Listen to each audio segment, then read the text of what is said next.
আমরা আমাদের এভরিডে কমিউনিকেশনের ক্ষেত্রে গুড বা ব্যাড অর্থাৎ ভালো বা মন্দ এক্সপ্রেস করতে গিয়ে বা বলতে গিয়ে মাঝে মাঝে গুড বা ব্যাড ছাড়া অন্য কোনো শব্দ খুঁজেই পাই না। সুতরাং আমাদের এই গুড বা ব্যাড বারবার শুনতে যেমনটা বোরিং শোনায় এবং আমাদের ইংলিশ স্কিলটাকেও ধীরে ধীরে পুয়ার করে ফেলে। আমাদের যেটা করতে হবে এই লেসনে আমরা গুড বা ব্যাড এই শব্দগুলো ব্যবহার না করে তাদের পরিবর্তে আর কি কি ধরনের শব্দ ব্যবহার করতে পারি যেটি কিনা আমাদের ইংলিশকে আরো বেশি ন্যাচারাল করে তৈরি করবে এবং এটি শুনতে আরো বেশি সাবলীল বা ফ্লুয়েন্ট মনে হবে। আমাদের আরো মনে রাখতে হবে এই ভোকাবুলারিগুলো বেশিরভাগ ক্ষেত্রেই শব্দগুলো আমরা অর্থ আকারে আগে থেকেই জানি, তবে শব্দগুলোকে ব্যবহার করার মাধ্যমে আমরা আমাদের অ্যাক্টিভ ভোকাবুলারিকে আরো বেশি এনরিচ বা উন্নত করতে পারি। তাহলে চলুন শুরু করা যাক how we can express good and bad using some other adjectives. So the title of the lesson, Adjectives for Good and Bad. First, we will look at some of the words that we can use instead of good. Good এর পরিবর্তে আর কি কি ধরনের শব্দ আমরা ব্যবহার করতে পারি সেটি আমরা এখানে দেখার চেষ্টা করি। সো আপনি ব্যবহার করতে পারেন better, the best, nice, beautiful, great, wonderful, excellent, terrific, perfect, kind, easygoing, happy, intelligent. এই শব্দগুলো আপনারা আমি যে অংশটা বললাম প্রত্যেকটা শব্দ আলাদা করে উচ্চারণ করে সেটি আবার শুনে আপনারা চাইলে কয়েকবার প্র্যাকটিস করে আপনাদের প্রনাউন্সিয়েশন এই শব্দগুলোর উপরে কিছুটা ইমপ্রুভ করতে পারেন। এবারে আমরা দেখার চেষ্টা করি এই শব্দগুলো ব্যবহার করে কিভাবে আমরা সেন্টেন্স মেক করতে পারি অথবা সেন্টেন্সে গুড এর পরিবর্তে এদেরকে আমরা কিভাবে ব্যবহার করতে পারি। First, good afternoon. গুড আফটারনুনের জন্য নিশ্চয়ই আমরা নাইস আফটারনুন, গ্রেট আফটারনুন সাধারণত বলি না। গুড আফটারনুনটা আসলে একটা উইশ, বাট তার পরবর্তীতে আসলে গুড এর পরিবর্তে শব্দগুলো ব্যবহার করা হচ্ছে it's great to meet you অথবা it's nice to meet you অথবা nice meeting you, great meeting you সেটাও বলতে পারেন। অর্থাৎ গুড এর পরিবর্তে it's good to meet you না বলে it's nice to meet you বলতে পারেন, it's good to meet you না বলে it's great to meet you বলতে পারেন। একইভাবে great meeting you, nice meeting you এটাও বলা যেতে পারে। অর্থাৎ আপনি গ্রেট বা নাইস দিয়ে কারোর সাথে গুডের পরিবর্তে এই এক্সপ্রেশনগুলো দিতে পারেন। আবার যদি পরের সেন্টেন্স দেখি, the resource was a beautiful place for outing, তাহলে আপনি কিন্তু বলতে পারেন the resort was a good place for outing, সেটা না বলে অন্যভাবে আপনি বিউটিফুল ব্যবহার করছেন। আবার বলতে পারেন the resort was wonderful place for outing, outing এর জন্য রিসোর্টটা ওয়ান্ডারফুল প্লেস ছিল, এটাও বলা যেতে পারে গুডের পরিবর্তে। পরবর্তীতে যদি আমরা আরো সেন্টেন্স দেখি, her terrific performance made us win the match, তার টেরিফিক পারফরমেন্স, তার অতিরিক্ত ভালো পারফরমেন্স আমাদের এই ম্যাচটা উইন করতে সাহায্য করেছে বা ম্যাচটা উইন করিয়েছে।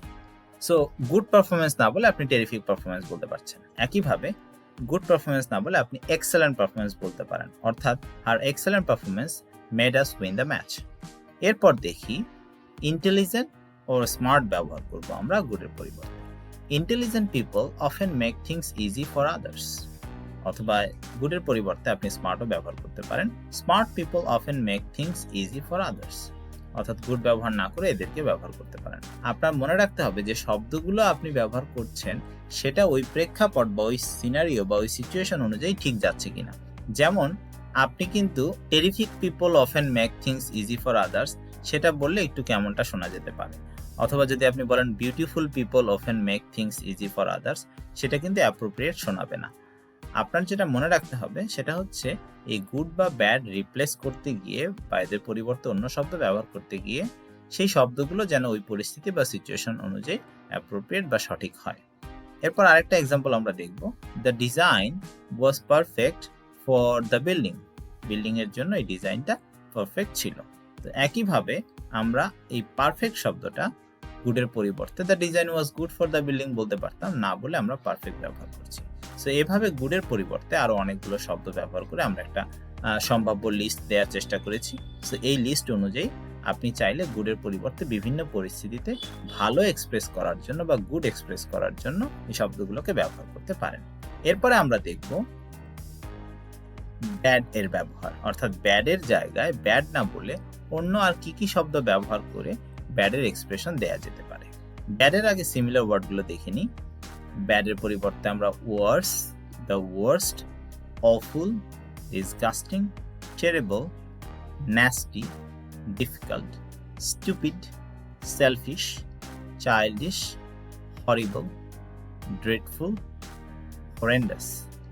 তাহলে এই শব্দগুলো যেগুলো আমি বললাম, যেগুলো আমরা ব্যাডের পরিবর্তে ব্যবহার করে থাকি, এগুলোর জন্য আপনার যেটা করতে হবে সেটি হলো এই শব্দগুলো আমি যখন প্রোনাউন্সিয়েশন করলাম, আপনি চাইলে ওই পার্টটুকু আবার শুনে নিজের থেকেও প্র্যাকটিস করার চেষ্টা করেন, তাহলে হয়তো এই শব্দগুলোর ব্যাপারে আপনার প্রোনাউন্সিয়েশনটা আরেকটু ইমপ্রুভ করবে। এবারে কিছু এক্সাম্পল সেন্টেন্স আমরা দেখার চেষ্টা করি, যে সেন্টেন্সগুলোতে এই ব্যাডের পরিবর্তে শব্দগুলোকে অন্য শব্দগুলোকে ব্যবহার করা হয়েছে। First sentence, she has been through some awful situation at her office.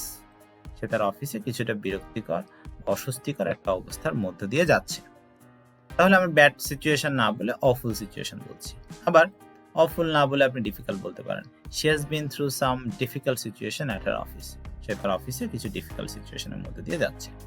So এই হচ্ছে বিষয়, আমরা ব্যাড না বলে অফুল সিচুয়েশন বা ডিফিকাল্ট সিচুয়েশন বলতে পারি। তারপর পরের sentence, the new boss is terrible অথবা দ্য নিউ বস ইজ হরিবল। এখানে লক্ষণীয় বিষয় হলো আমরা আগের পার্টে অর্থাৎ গুডের পরিবর্তে আমরা ব্যবহার করি টেরিফিক, কিন্তু ব্যাডের পরিবর্তে আমরা ব্যবহার করি টেরেবল অথবা হরিবল। আপনি গুডের পরিবর্তে কিন্তু টেরিবল ব্যবহার করলে সেটা ইনঅ্যাপ্রোপ্রিয়েট হয়ে যাবে, আবার ব্যাডের পরিবর্তে টেরিফিক ব্যবহার করলে সেটাও ইনঅ্যাপ্রোপ্রিয়েট হয়ে যাবে। সুতরাং আপনাকে এটা মনে রাখতে হবে যে টেরিফিক গুডের জন্য, টেরেবল ব্যাডের জন্য। আবার সেন্টেন্সটা দেখি, the new boss is terrible, she calls meeting every now and then. নতুন বস খুবই মারাত্মক মাত্রার, উনি যখন তখন মিটিং কল করে। অথবা একইভাবে আপনি হরিবল বা ভয়ঙ্কর অর্থেও বলতে পারেন, টেরেবল অর্থেও ভয়ঙ্কর বলা যেতে পারে। এরপরের sentence, after the COVID-19 attack he is going through a dreadful health condition. A bad health condition আপনি বলতে পারতেন, না বলে আ ড্রেডফুল হেলথ কন্ডিশন। মারাত্মক খারাপ স্বাস্থ্য পরিস্থিতির মধ্য দিয়ে যাচ্ছে কেউ একজন কোভিড অ্যাটাকের পর। তারপর যদি দেখি, he is tired of his selfish colleagues. এখানে he is tired of his bad colleagues বলতে পারেন, but he is tired of his selfish colleagues দিলে আরো স্পেসিফিক হয়ে যায় এবং ব্যাডের পরিবর্তে শুনতেও ভালো শোনায়। তারপর যদি দেখি, the disgusting friend circle is responsible for his poor result in the exam. এখানে ডিসগাস্টিং ফ্রেন্ড সার্কেল মানে বিরক্তিকর ফ্রেন্ড সার্কেল, অর্থাৎ ব্যাড ফ্রেন্ড সার্কেল, সেটি আপনি ব্যাড না ব্যবহার করে ডিসগাস্টিং এর মাধ্যমে এক্সপ্রেস করতে পারেন।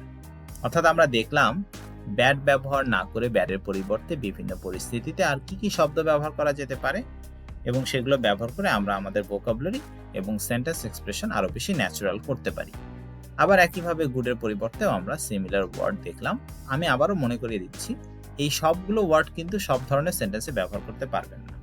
ওয়ার্ডগুলো আপনার মাথায় রাখতে হবে এবং ওয়ার্ডগুলো যে সিচুয়েশনের সাথে খাপ খাওয়ানো যায়, অ্যাপ্রোপ্রিয়েট হয়, সেই সিচুয়েশনে ব্যবহার করতে পারেন।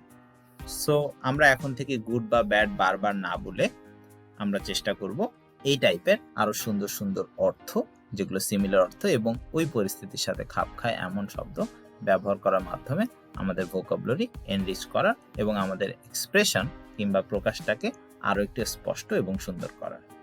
So that's the end of lesson 29. Hopefully see you in the next lesson. Until then, keep practicing English and make your English better for your future success.